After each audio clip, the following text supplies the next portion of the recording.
राजस्थान में इस वक्त इतनी गर्मी पड़ रही है कि हालत बद से बदतर होते हुए नजर आ रहे हैं। राजस्थान के कुछ ज़िले ऐसे हैं जहां पे रेड अलर्ट जारी कर दिया है, तो कुछ ज़िले ऐसे हैं जहां पे येलो अलर्ट है वो जारी कर दिया गया है।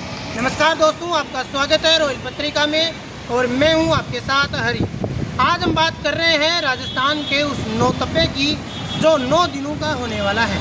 9 दिनों का तो सिर्फ नाम है, ये जो नौतपा है ये बड़ा ही गंभीर स्थिति में अब आ गया है। राजस्थान के चूरू, गंगानगर, हनुमानगढ़, बीकानेर, जैसलमेर, बाड़मेर जैसे जिलों में तो अब रेड अलर्ट जैसी स्थिति आ चुकी है। ऐसे में टेम्परेचर जो है वो 46-47 डिग्री के आसपास अब मंडरा रहा है। वहीं पे राजस्थान की राजधानी जयपुर में भी टेम्परेचर है वो 42 से 43 डिग्री के आसपास मंडराता हुआ नज़र आ रहा है। नौतपे की हालत ऐसी है कि दिन में तो टेम्परेचर हाई रहता ही है, बल्कि रात में भी अब तपने लगा है। पूरी रात तपते हुए निकलती है और स्थिति ऐसी है कि लोग बड़े परेशान नज़र आ रहे हैं। अब ऐसे में इसका क्या सॉल्यूशन है, क्या इसके लिए किया जा सकता है, उसके बारे में भी हम चर्चा करेंगे। हमने आपको बता दिया कि कहाँ क्या डिग्री है, लेकिन अब इसका सॉल्यूशन क्या है। सबसे बड़ा तो इसका सॉल्यूशन जो है, जो तुरंत सॉल्यूशन किया जा सकता है, वो ये है कि इस नौतपे में आप कम से कम बाहर निकलो। 6 बजे के बाद बाहर निकलो या सुबह जो 10 बजे है उससे पहले अपने काम निपटा लो।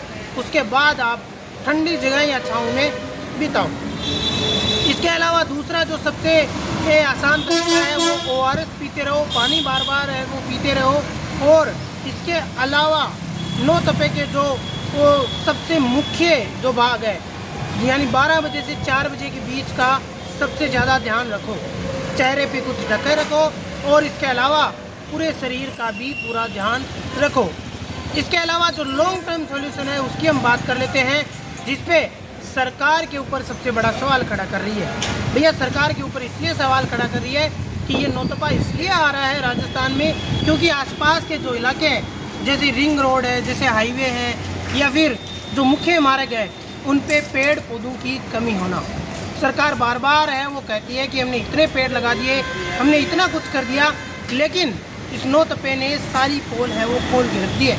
अब अगर सरकार ऐसी स्थिति में पेड़ लगाए और थोड़ा ध्यान रखे कि भैया किसी भी प्रकार से ये जो सूरज है जो अपना नौतपा दिखा रहा है इसको कंट्रोल किया जा सकता है, तो आगे आने वाले समय में यानी फ्यूचर की जो पीढ़ियाँ होगी उनके लिए बड़ा आसान हो जाएगा।